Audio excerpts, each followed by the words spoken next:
Hello students, now today we are going to see about the seed and fruit development. Seed और food development proceed करने के पहले एक तुम्हारा previous knowledge awareness create करना है, जैसे कि डेवलपमेंट ऑफ फीमेल गमीटोफाइट, या उसके भी पहले मैंने तुम लोगों को स्ट्रक्चर ऑफ फ्लावर पढ़ाया है। अगर हम स्ट्रक्चर ऑफ फ्लावर के ऊपर फोकस करते हैं तो तुमको पता होगा कि ओवरी, ओव्यूल, स्टिग्मा, स्टाइल, ये सारे पार्ट, ठीक है। अब स्टिग्मा स्टाइल का यहाँ पे कोई रोल नहीं है सीड और फ्रूट डेवलपमेंट में। जब हम सीड और फ्रूट डेवलपमेंट की बात करते हैं तो तुमको ओव्यूल और ओवरी के बारे में पता होना बहुत ज़रूरी है। हम लोग अगर फिर से ओव्यूल के तरफ जाते हैं तो एनाट्रोपस ओव्यूल तुम लोगों ने पढ़ा है, उसके इंटेग्यूमेंट्स है ना, फ्यूनिकल, इंटेग्यूमेंट, इंटेग्यूमेंट के बाद में न्यूसेलस, न्यूसेलस के बाद में एम्ब्रियो सैक, और एम्ब्रियो सैक के अंदर there was a, you can say, 7 sailed 8 nuclei structure, है ना। 7 सेल और 8 न्यूक्लिया वाला स्ट्रक्चर था, जिसमें चालेजा के तरफ एंटीपोडल्स थे 3, माइक्रोपाइलर एंड के तरफ एग एपरेटस था, एग एपरेटस में मिडल वाला फीमेल गमिट यानी एग, और उसके आजू बाजू 2 सिनर्जिड्स, और बीच में सेकेंडरी न्यूक्लियस, या यू कैन से 2 पोलर न्यूक्लियाई, ठीक है। अब हमने इसके पहले क्या पढ़ा था, डेवलपमेंट ऑफ एम्ब्रियो पढ़ा, डेवलपमेंट ऑफ एंडोस्पर्म पढ़ा। तो ये जितने भी मैंने अभी 2 डेवलपमेंट लिए प्रीवियस 2 लेक्चर्स में, वो सारे डेवलपमेंट हुए हैं कहाँ पर, न्यूसेलस एम्ब्रियो सैक के अंदर, न्यूसेलस में भी एम्ब्रियो सैक के अंदर, ठीक है। एंडोस्पर्म का भी डेवलपमेंट एम्ब्रियो सैक में हुआ, उसके बाद में एंडोस्पर्म का भी डेवलपमेंट वहीं हुआ। तो अब इस चेंजेस यानी एम्ब्रियो में चेंजेस आ गए हैं, धीरे धीरे वो मोनोकॉट या डाइकॉट जो भी सीड होगा वो बना। फिर जो भी प्राइमरी एंडोस्पर्मिक न्यूक्लियस था वो एंडोस्पर्मिक टिश्यू बना। तो उसके साथ साथ simultaneously there are also changes in the integuments of that ovule as well as ovary of that flower, उस फ्लावर का ओवरी और ओव्यूल में भी चेंजेस होंगे। तो ये जो भी चेंजेस है ओव्यूल वॉल या ओवरी में, so this all lead to the development of seed and fruit, ठीक है। अब यहाँ पे अब सीड क्यों डेवलप होना चाहिए या फ्रूट का डेवलपमेंट होना क्यों ज़रूरी है। किसी भी पॉलिनेशन के बाद में कोई भी फ्लावर में पॉलिनेशन होगा, उसके बाद में एम्ब्रियो या एंडोस्पर्म यानी फर्टिलाइजेशन का प्रोसेस होगा। फर्टिलाइजेशन के बाद में पोस्ट फर्टिलाइजेशन इवेंट, जैसे कि development of endosperm, development of embryo, फिर डेवलपमेंट ऑफ सीड, उसके बाद में डेवलपमेंट ऑफ फ्रूट। तो ये जो सारे इवेंट्स होना इसीलिए ज़रूरी है to create the new offsprings for next generation, यानी किसी भी लाइफ का आगे अगर कंटिन्यूशन करना है, चाहे वो प्लांट्स हो चाहे वो एनिमल हो। अब हम लोग यहाँ पे बात कर रहे हैं प्लांट्स की, तो प्लांट में सीड और फ्रूट डेवलपमेंट होना बहुत ज़रूरी है। तो किसी भी लाइफ को कंटिन्यूटी देना है तो, या जो भी रिप्रोडक्शन हो रहा है, रिप्रोडक्शन का मेन जो एम रहेगा या मेन उसका जो भी गोल रहेगा, that is to continue the living, you can say, life process from one generation to another generation, ठीक है। ये एक तरीका है प्लांट का ऑफस्प्रिंग प्रोड्यूस करने का बाय मेकिंग द सीड्स। अब यहाँ पे देखना, मैं रीड कर रही हूँ, the goal of reproduction in every living organism including plant is to create offsprings for the next generation. One of the way that plant can produce offspring is by forming the seeds. ठीक है, यानी बगैर seeds के कोई भी plant की life आगे proceed नहीं होगी। ये एक नेचुरल तरीका है जिससे एक प्लांट से अगर हमें दूसरा प्लांट यानी सीड फॉर्मेशन के ज़रिए अगर नई ऑफस्प्रिंग्स बनाने हैं तो there should be a development of seed and fruit. Flower must be pollinated in order to produce seed and fruit. Seed development is initiated by fertilization. The integuments of the fertilized ovule persist and get transformed into seed coat of the mature seed. persist का मतलब वैसे ही रहना, integument वैसे ही रहेंगे fertilised ovule में, but उनका conversion हो जाएगा या वो ट्रांसफर हो जाएंगे काय में, सीड कोट में। जैसे कि हम लोग आगे पढ़ेंगे, there are testa and tegmen.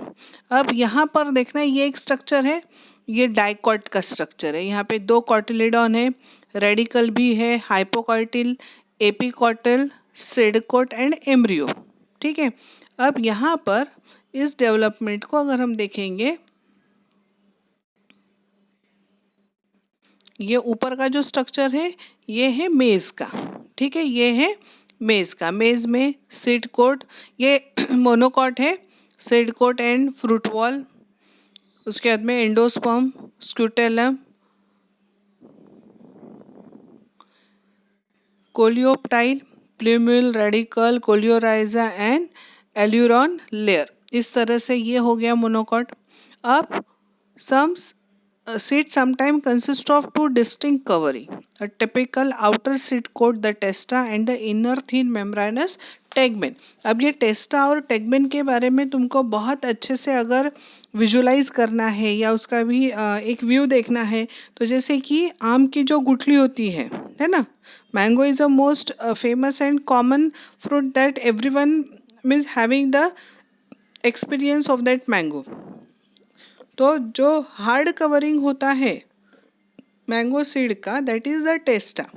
उसके अंदर में बहुत ही एक थिन लेयर होता है, कभी ग्रे ब्लैकिश कलर का भी लेयर होता है या वाइट कलर का थिन मेम्ब्रेनस लेयर होता है, that is the thin membranes layer is called tegmen. ठीक है। The nucellus in the ovule may persist in some genera like black pepper and beet as thin papery layer, the perisperm. In some seeds, the food reserve in the endosperm and are partially used up in the development of an embryo. Obviously, in such seeds, the endosperm remain conspicuous and fills the greater part of the seed.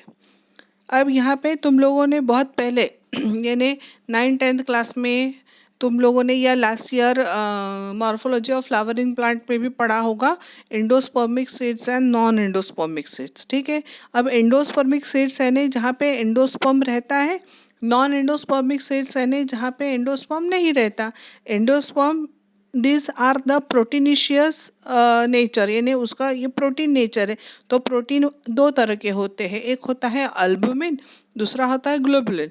अब यहाँ पे endospermic और अल्बुमिनियस, यानी endosperm है यानी उसके पास albumin type का protein है, इसीलिए वो सीड कैसे हो गए हैं, अल्बुमिनियस हो गए। एग्जाम्पल इन्होंने दिया है कैस्टर, कोकोनट और मेज, जहाँ पे पूरा सीड डेवलप होने के बाद भी यू कैन से कि एंडोस्पर्म्स आर देयर। ठीक है। These are the monocot. Coconut भी मोनोकॉट है, मेज भी मोनोकॉट है, कैस्टर भी मोनोकॉट है। बट कुछ कुछ सीड्स में अगर हम देखेंगे, in other seeds embryo absorbed food reserved from the endosperm completely during its developmental stages. यानी एम्ब्रियो डेवलप होते समय, यानी एम्ब्रियो से लेकर तो पूरा प्लूम्यूल रेडिकल बनने का जो एम्ब्रियोजेनेसिस वाला जो स्टेजेस है उसका डेवलपमेंटल स्टेजेस, वहाँ पर उसने एंडोस्पर्म पूरा यूज़ कर लिया उसके जो भी डेवलपमेंटल नीड्स रही होंगी उसके लिए। तो एक तो एंडोस्पर्म डिसअपियर हो जाएगा या थोड़ा सा डिसऑर्गेनाइज हो जाएगा, वो इंटैक्ट एक जगह नहीं दिखाई देगा इन मैच्योर सीड। ऐसे जो सीड्स होते हैं उनको हम बोलते हैं नॉन एंडोस्पर्मिक और एक्स अल्बुमिनियस सीड्स। एग्जाम्पल दिया है पी और बिन। अब यहाँ पे तुम ध्यान में देखना, जितने भी एंडोस्पर्मिक है ये मोनोकॉट है, जितने भी नॉन एंडोस्पर्मिक है ये डाइकॉट है। ठीक है। अब कहने का मतलब ये है कि मोस्ट ऑफ द मोनोकॉट में एम्ब्रियो क्या करता है, डेवलपमेंट होते समय वो पार्शियली एंडोस्पर्म को यूज़ करेगा, बहुत ही कम एंडोस्पर्म को यूज़ करेगा। ठीक है। तो इसलिए उसके पास एंडोस्पर्म वैसे के वैसे रहेगा। ऐसे सीड्स को हम बोलते हैं एंडोस्पर्मिक सीड्स। वैसे ही यहाँ पर फिर आते हैं नॉन एंडोस्पर्मिक सीड्स, यानी डेवलपमेंटल स्टेजेस होते समय पूरा एंडोस्पर्म यूज कर लिया जाता है, एब्जॉर्ब कर लिया जाता है, इसलिए जब सीड मैच्योर होंगे तो यहाँ पे क्या रहेगा, अल्बुमिनियस नहीं रहेगा या एंडोस्पर्म नहीं रहेगा, तो उसको हम नॉन एंडोस्पर्मिक सीड्स बोलेंगे या एक्स अल्बुमिनियस सीड्स बोलेंगे। ठीक है। अब यहाँ पे the cotyledon in some non endospermic seeds act as a, अब जहाँ पे एंडोस्पर्म नहीं है तो वहाँ पे कॉटिलेडॉन ये फूड स्टोरेज का काम करेगा। कॉटिलेडॉन के अंदर जो न्यूट्रिशंस रहेंगे उस न्यूट्रिएंट्स का यूज़ किया जाएगा फॉर फर्दर डेवलपमेंट। जैसे कि जितने भी डाइकॉट है, डाइकॉट में पहला जो भी फोटोसिंथेटिक ऑर्गन रहेगा, दिज आर द कॉटिलेडॉन। उसके बाद में अगर तुम कभी चना या मटर का दाना देखना, वहाँ पे एक बारीक छेद दिखाई देता है। There is a small pore. Micropoil persists as a small pore in seed coat to allow the entry of water and oxygen during soaking. तो इस तरीके से there is the difference between, तुम अगर कोई भी मोनोकॉट में देखोगे तुमको ऐसा बारीक छेद बहुत कम दिखाई देता है, वहाँ पर भी होता है बट डाइकॉट में इजीली विजिबल रहता है। ठीक है, ये हो गया तुम्हारा सीड डेवलपमेंट। अब आता है फ्रूट डेवलपमेंट। तो जो ओवरी होती है, फर्टिलाइज्ड ओव्यूल के बाहर का जो ओवरी का लेयर होता है, that ovary wall get converted into fruit wall.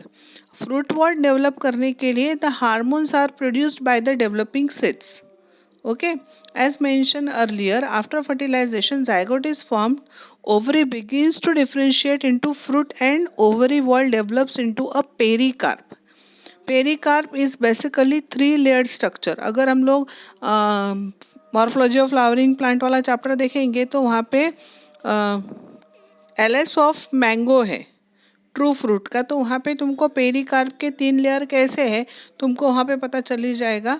Mesocarp, endocarp, epicarp, बाहर का एपिकार्प है, बीच में मीजोकार्प है और इनर मोस्ट एंडोकार्प है। इन तीनों को कंबाइनली मिला के हम बोलते हैं पेरिकार्प। ठीक है यहाँ तक।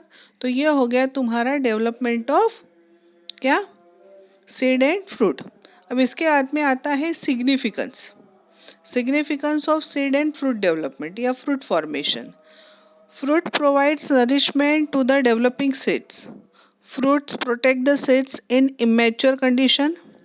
Seed serves as an important propagating organ. Propagating organ यानी एक जनरेशन से दूसरे जनरेशन को अगर बढ़ाना है प्लांट में तो हमारे पास हम क्या है ऐसा, तो सीड्स है कि सीड्स को बोने से हमको नए प्लांट्स मिल जाएंगे। Seeds and fruit develop special device for their dispersal and thus helps in the distribution of the species. तो इस तरह से ये 4 सिग्निफिकेंस लर्न करके रखना, ये एग्जाम के लिए इम्पॉर्टेंट है। ठीक है। इसके बाद में एक टर्म आता है डॉर्मेंसी, वो हम देखेंगे बाद में। अभी यहाँ नेक्स्ट लेक्चर में मैं आपको आगे का बताऊंगी। ठीक है, यहाँ तक।